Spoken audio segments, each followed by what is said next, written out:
Welcome back to another VW Passat video. What I'm going to do today, I've got some free time. I'm going to replace the transmission mount that's about right here on this side of the transaxle. And the reason why is because I noticed this from a pre-purchase inspection that I had done on this car, because I bought this car sight unseen and had it inspected at a shop out of state. And those mechanics found that the car is in pretty good shape, but the engine was trying to jump out of the engine bay. And so we know that it definitely has some motor mount issues. Now there's a motor mount over there, transmission mount over here, and then there's what's called the dog bone mount, which is like a lateral mount underneath on the bottom side.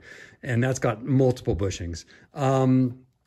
But the most common one seems to be the dog bone and the one on the transmission side. And when I take a look at the video, it looks like the engine's more jumping up on this side. So that's what we're going to tackle today. We're going to take this apart. We're going to replace that transmission mount. By the way, quick reminder, have you seen my video on doing a cooling system flush the easy way on Volkswagens? It's actually the #1 video on my channel, which is kind of nuts because this is primarily a Mitsubishi Montero channel, obviously.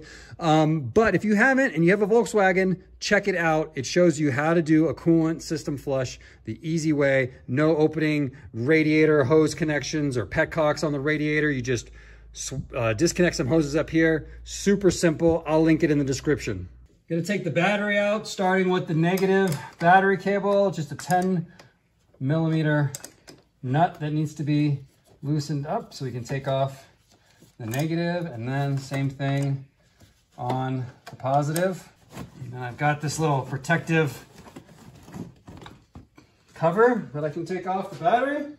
Now, before we can free our battery, this pipe is kind of in the way of the bolt that holds the battery down to the car. So I'm gonna remove this intake box and pipe. So first thing— That's that whole stuff, all of that? Yeah, all of it. Whoa. So this thing over here, there's a little wire harness that you kind of just need to depress the tab, and then this will come unplugged. And then right here, there's this air hose, and if you kind of twist it and pull, it will also disconnect just like that.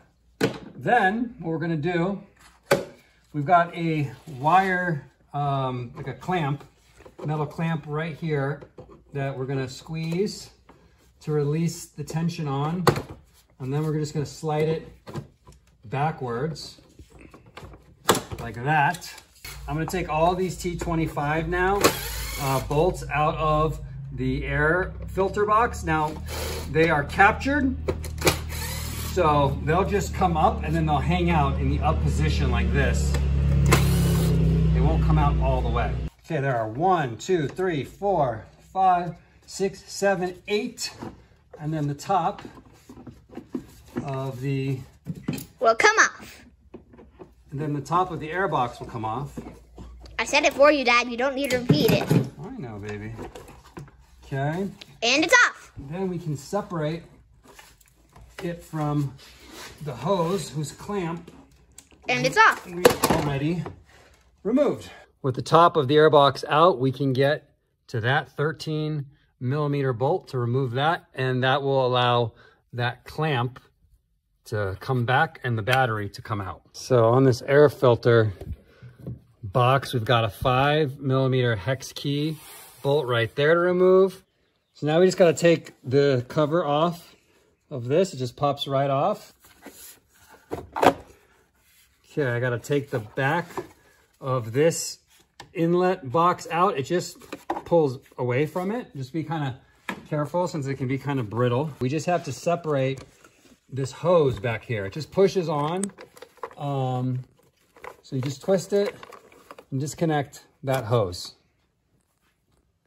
All right, so I took the air filter out of the box, and now you see over here, there's this rubber bushing, and I've already popped this one. This is kind of an annoying part. I'll show you the other one. There's a second one. So you take out this tray inside the air box, and there's this rubber bushing in here. So as you go to pull this up, it won't because it's stuck in there. So you need to free the plastic air filter box housing from that rubber bushing. Don't just pull up with brute force. You'll break something. What I'm going to do is I'm going to stick in like a small screwdriver. You can use a pick and work it around that rubber bushing as we pull up on the air filter box to release it. Okay, so I'm pushing up from the bottom of the air box with my left hand. Got my right hand working this screwdriver around the bushing. And kaboom, it's done. Yep. Okay, then we've got this plastic pipe here that needs to be destroyed. Pulled up like this. And then we got to work this box out from underneath this rubber line, and we got it. Okay, now we've got to remove this plastic battery tray. So we've got these 10mm bolts, one here, and one right there. So I've got that one out. I got to take out 2 more.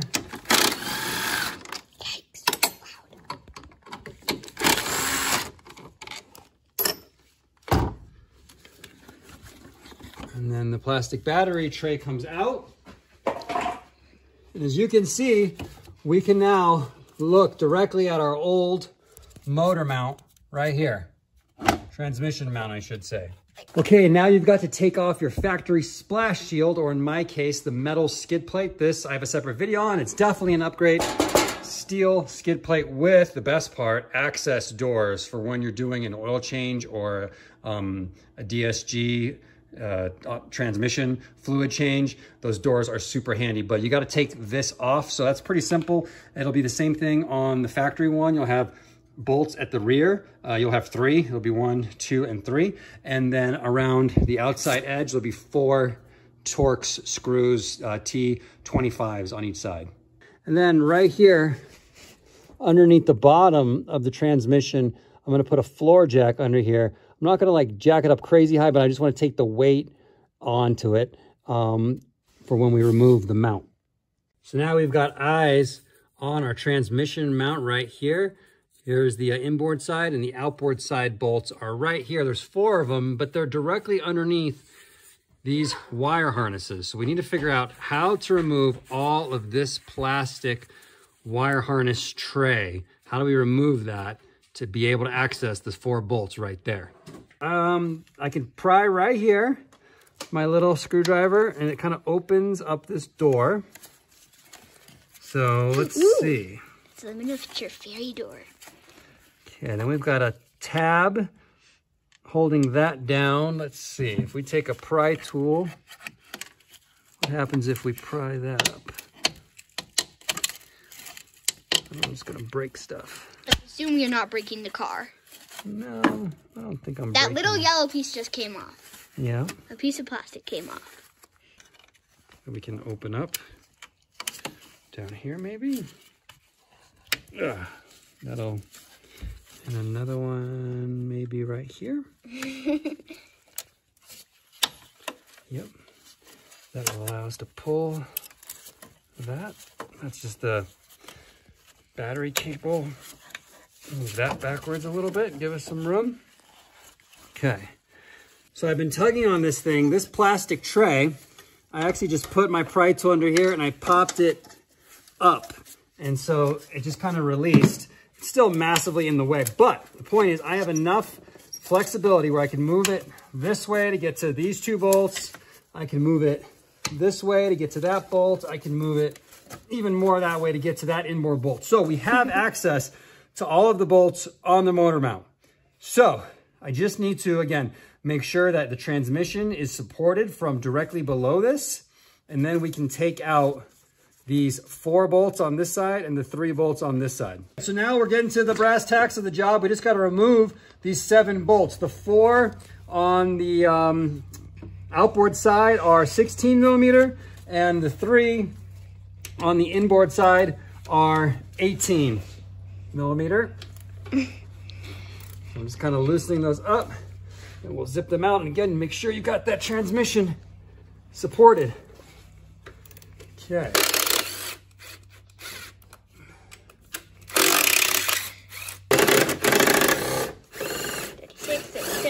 8.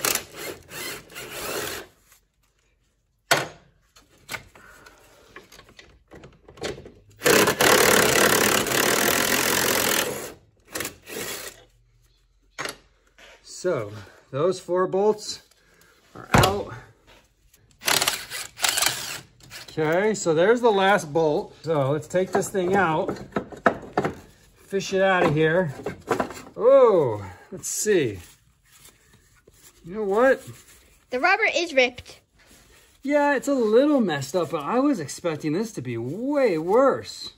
So I'm just comparing the old one to the new one, and I was expecting to find this thing completely shredded in half because of how much my motor moves, and it looks like it's a little kind of tweaked, but it really doesn't seem that bad. I was expecting it to be way worse. Either way, I'm gonna replace it just so I know that it's good, and this part was not very expensive because it's an aftermarket one. I'll put links to everything in the description. I think I'm gonna have to investigate the dog bone and lower control arms next as well, but let's get this thing replaced. All right, so installing the new one, you're supposed to get new bolts. The bolts that are in here are supposed to be one-time use, torque to yield, because again, it's a German car. They have to overcomplicate things unnecessarily. So I've got new bolts. I got these from FCP Euro. I'll link them in the description. That's where I get most of my German car parts from. They're kind of like the Lusso Overland, but for German cars. As you can see how much of a gap there is when you're installing the new one. So even with the transmission supported, there's still that big gap, and I just have to jack it up a little bit. And then again, as I tighten these bolts down, it'll bring that up.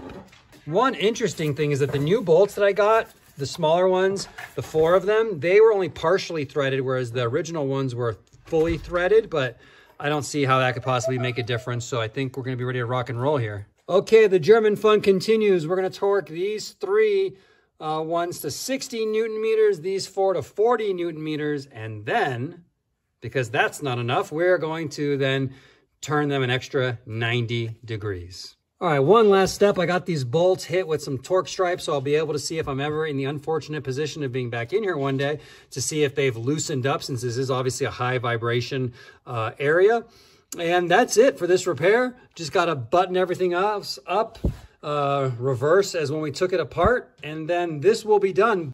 Oh my gosh, I just got back from the test drive and I think we have solved it. What I was having before, I didn't tell you guys, what I was having is when I would come to a stop, like a brake, there would be like this grinding sound, like this rubbing sound. It sounded just like the tires were coming forward and rubbing up against the fender liners, but there was no evidence of tires contacting the fender liners. But that's what it sounded like. And now we just went out for a test drive.